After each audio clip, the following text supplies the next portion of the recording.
tended to flatten to get to a plateau. We bent it. And look at the rest of the country. We are curve benders, if there is such a thing. And New Yorkers should be proud of their accomplishment. And in light of that, we're going to light the landmarks across the state in blue and gold in honor of our New Yorkers, our New York tough New Yorkers. This is going to be in Manhattan, which is very cool, New York tough.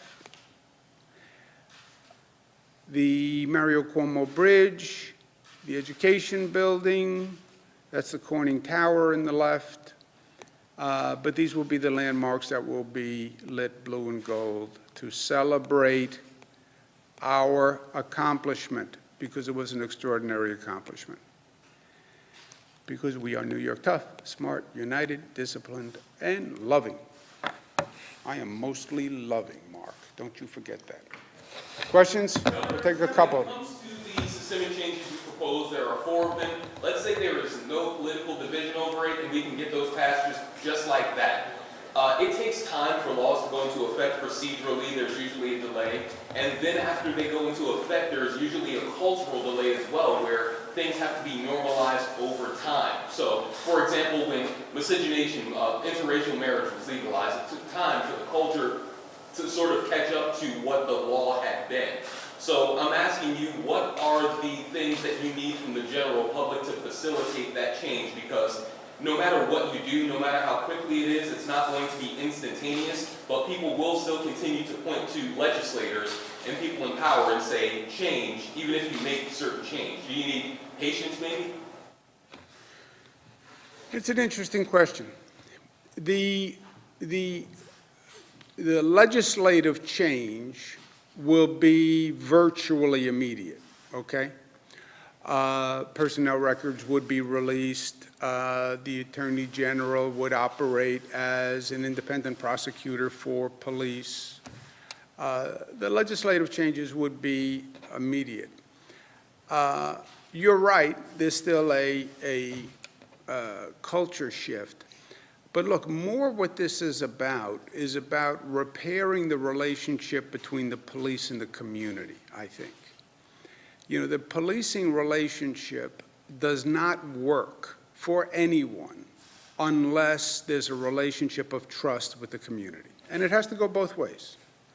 You know, relationships, the door swings both ways in life. The community has to trust the police have to trust the community, they have to work together. And that's what this is really about for me. There's a community anger, there's a community distrust. By the way, there's a police anger and a police distrust, right? 57 officers in Buffalo resigned from that detail. You have tensions on both sides. There's no doubt about that. We have to heal that. We have to restore that relationship. I believe the legislative changes will help on the community side.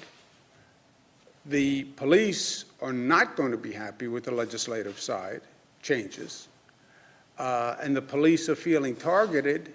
So what will take the time is working through the relationship. You know, even if you agree, okay, the reforms are right, and even if the police said, I understand the reforms, I can live with them, you still have a lot of emotion that is going to have to be worked through. But is there something from the general public, from the community? The government is now doing what's been requested in changing the laws, which will eventually change the culture. But is there something that the community can do from their end to, kind of like in any interpersonal relationship, to sort of help things along? Yeah.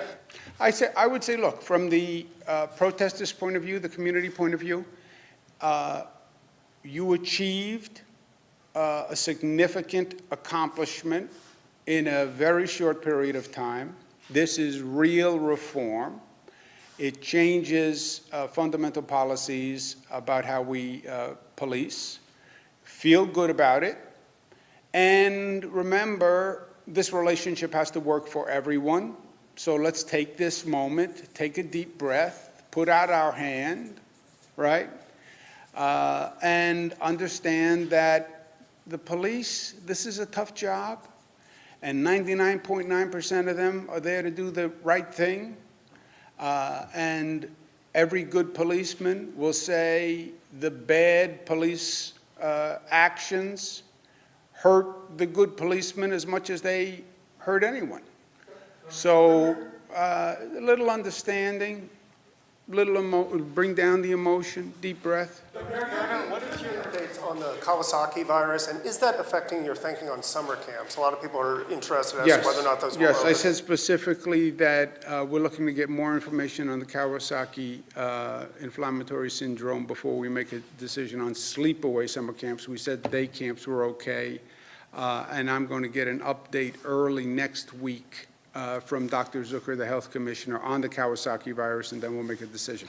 Good, last one. What is your opinion? There have been calls to defund police departments, essentially the argument that there are a lot of police, too many police, and that if police can't stop killing Black Americans, they should.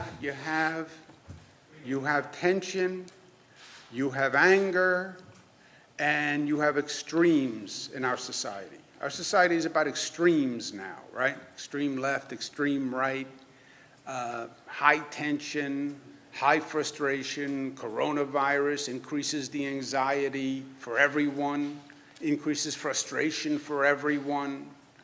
So yes, you have extremes on both sides. But look at the facts, right? There's also still balance in life and reasonableness. We don't need police. Look at the looting that happened in New York City. Look at that looting. It was frightening. It was criminals who were exploiting the situation, who were opportunistic, who were just stealing.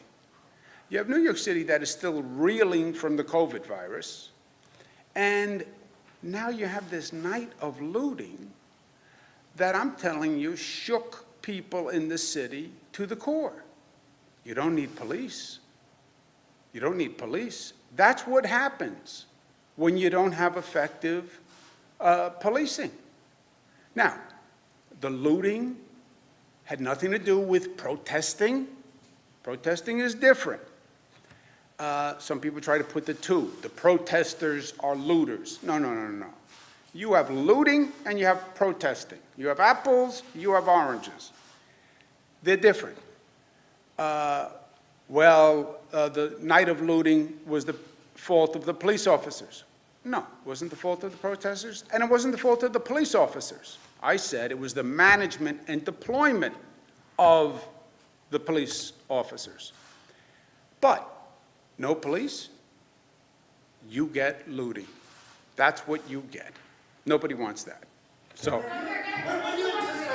thank you. I'll see you tomorrow. I have to go to lunch. Yeah. I know.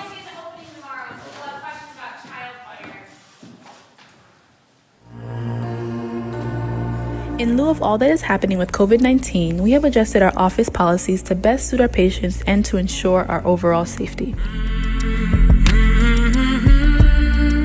Our current hours of operation are from 10:30 a.m. to 4 o'clock p.m.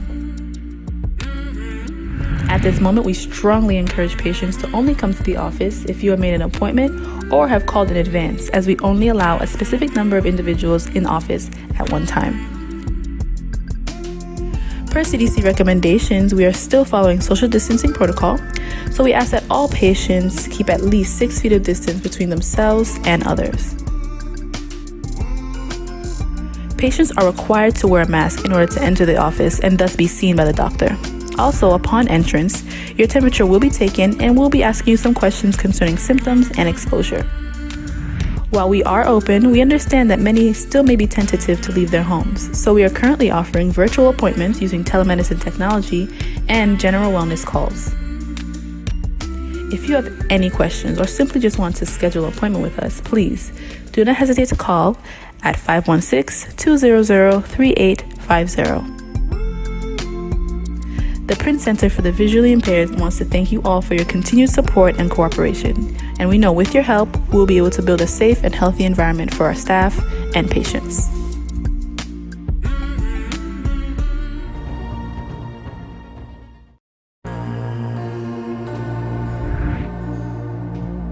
Avec tout ça qui a passé à COVID-19, bureau nous fait une série de changements pour nous plus bien prendre soin des patients nous et pour nous protéger la santé nous toutes. Nous ouvrons pour nous chaque jour à 10h30 le matin et nous fermons à 4h. Dans ce moment ça, nous recommandons tout patient nous pour y faire appointement aux soirées les avant de venir dans le bureau parce que nous seulement permettre une certaine quantité de monde dans l'office là.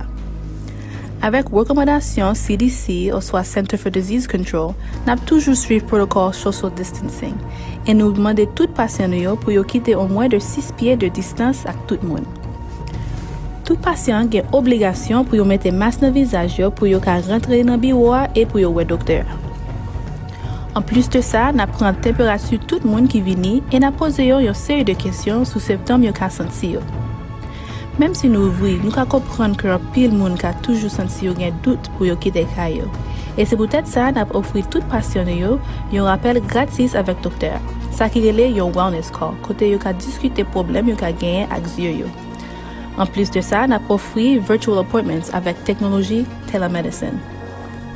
Si vous avez aucune question, soit vous voulez faire un appointtement avec nous, pas hésiter à relayer nous dans 516 200 3850.